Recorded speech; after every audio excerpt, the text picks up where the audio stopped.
Je parle des villes martyrs, de Kouran Kalgo, où la population a été entièrement exterminée, de Birnukoni, où plus de 7000 morts ont été jetés dans des fosses communes.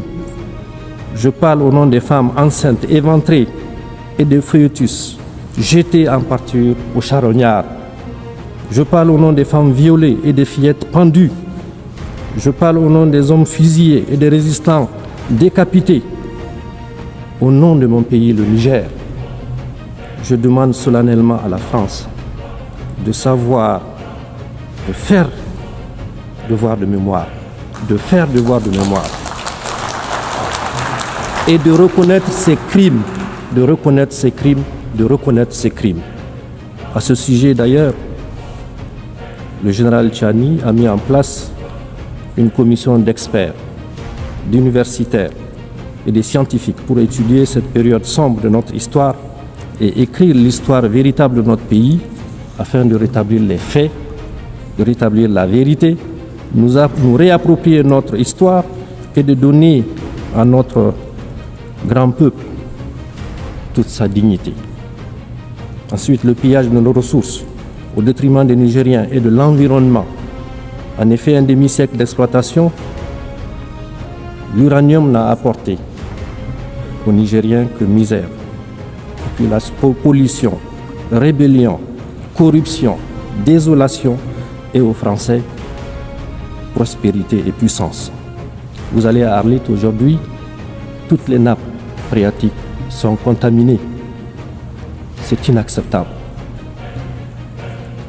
Aussi, depuis l'avènement du Conseil national pour la sauvegarde de la patrie et la décision du gouvernement du Niger d'exercer sa souveraineté sur ses ressources, ce gouvernement, en désarroi, cherche à nous entraîner dans des procès interminables pour arrêter l'exploitation et la vente de notre minerai.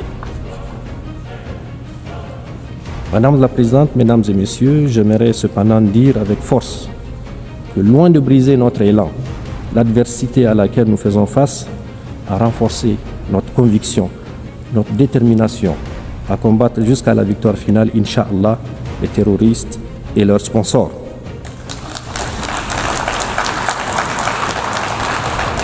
Nous pouvons d'ores et déjà nous réjouir de certains résultats structurants réalisés. Ce que le peuple nigérien a réussi depuis le 26 juillet 2023 avec la prise de pouvoir par le CNSP, c'est d'inscrire notre pays dans une nouvelle trajectoire qui cette fois-ci est porteuse d'espoir. Ce que nous avons réussi, c'est de renvoyer de notre pays sans haine, ni violence, ni rancune, les forces qui entravaient notre souveraineté et empêchent nos forces de défense et de sécurité de monter en puissance pour accomplir efficacement notre mission. La doctrine des soldats nigériens, des militaires nigériens, on ne devrait recevoir aucun soldat sur notre territoire. C'est une mission qui nous revient à nous. Ce que nous avons réussi, c'est de dénoncer tous les contrats, textes législatifs, traités et conventions injustes qui ne vont pas dans le sens de l'intérêt de notre peuple et de notre pays. C'est un signal fort pour tous ceux qui ont l'habitude et l'intention de piller le Niger que désormais notre pays défendra ses intérêts sans complaisance et avec tous les moyens à notre disposition. Ce que nous avons réussi, c'est l'affirmation de notre souveraineté sur nos ressources naturelles longtemps spoliées et pillées par des puissances étrangères, avec la complicité malheureusement de certains de nos compatriotes. Ce que nous avons réussi, c'est l'unité de notre peuple sur des questions d'intérêt national. Désormais, tous les Nigériens regardent dans le même sens, dans la même direction, celle qui préserve l'intérêt supérieur de notre pays. Les Nigériens ont compris que la bataille qui se mène est une question collective, d'où l'émergence spontanée d'une nouvelle devise populaire, la Boussanino en germain, Zanchankasane en Hausa, Haleleidino en Fulfouké, ce qui signifie qu'il s'agit là d'un enjeu véritablement national. Ce que nous avons réussi, c'est de réveiller le patriotisme et le bâtisseur de nations qui dort en chacun d'entre nous. Les Nigériens, longtemps foulés aux pieds par des individus au service des intérêts personnels, se disent aujourd'hui qu'ils sont des partisans de cette souveraineté qu'il faut absolument défendre. Ce que nous avons réussi, c'est le soutien sincère de la population au gouvernement, qui font désormais corps pour engager le pays sur la voie du progrès. Ce que nous avons réussi, c'est de prouver que le Niger peut tenir debout, faire face courageusement et avec succès au terrorisme, assurer ses dépenses de souveraineté, faire des dépenses d'investissement, bref, vivre sans la prétendue assistance étrangère, souvent utilisée pour menacer ou humilier notre peuple.